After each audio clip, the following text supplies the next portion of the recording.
Hey, I'm William. Today we're going to show you how to test and replace the thermal cutoff on your Samsung dryer. You might need to check or replace this part if your dryer doesn't heat, shuts off too soon, or doesn't start. Now before we dive in, don't forget to like this video and subscribe to our channel to get your regular fix of repair guides that can help you save money and time. With over 2 million products in stock and the know-how to help you do it yourself, we are AppliancePartsPros.com. First, we're going to grab a few tools. Today, we'll need a Phillips screwdriver and a multimeter. Also, please remember that safety comes first. Always disconnect your dryer by unplugging it or switching the breaker off before doing any kind of work on it. To get to the thermal cutoff, we're using our Phillips screwdriver to remove the 2 screws that hold the top panel at the back. Then we're moving the top panel to the back, lifting it up and setting it to the side. Now we're lifting up on the console and pulling it away from the dryer. We're disconnecting the wires behind the console on the right. Then we can lift up on the console and setting the console to the side. Now we're going to use our Phillips screwdriver to remove the 2 screws behind the door in front of the lint trap and the lint filter. We also need to remove the 4 screws at the top of the panel. Then we can slightly lift the front panel up and rotate it forward. Once we've done that, we can disconnect the door switch harness and completely remove the front panel. You can just set the front panel to the side for now. Now we're unlatching the wire retainers from the wire harness. Then we can use our Phillips screwdriver to remove the 5 Phillips screws from the top plate and set it to the side as well. We also need to disconnect the wire from the drum lamp. We're also removing the screws from the lint duct, pulling the duct down and setting it to the side. Next, we're removing the 4 Phillips screws from the front bulkhead and disconnecting the sensor bar wire connector.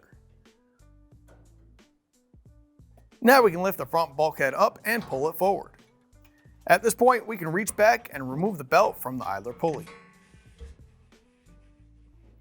Once that's done, we can remove the drum and belt and set them to the side. Then we can grab our meter and set it to continuity, which looks like a sideways Wi-Fi symbol. We also need to remove 1 wire from the thermal cutoff at the center side of the heating element and test it for continuity. If there's no continuity, then the thermal cutoff would need to be replaced. If there is continuity, then something else is causing the problem. If you found out that your thermal cutoff is faulty, let's replace it. To remove it, we need to grab our Phillips screwdriver to take out the mounting screws, then pull the thermal cutoff out of the element housing. Here's the old thermal cutoff and here's the new one. If you've already got one, great. If not, you can pick one up at AppliancePartsPros.com. Now we can insert the thermal cutoff into the element housing and secure it with the Phillips screws we removed earlier. We're also plugging the wires onto the new thermal cutoff.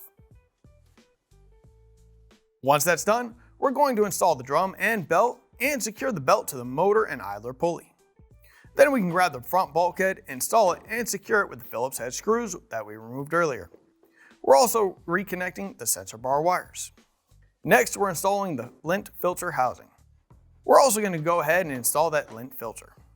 We need to connect the drum lamp wires and then install the top plate before we secure the wire harness with the retainers.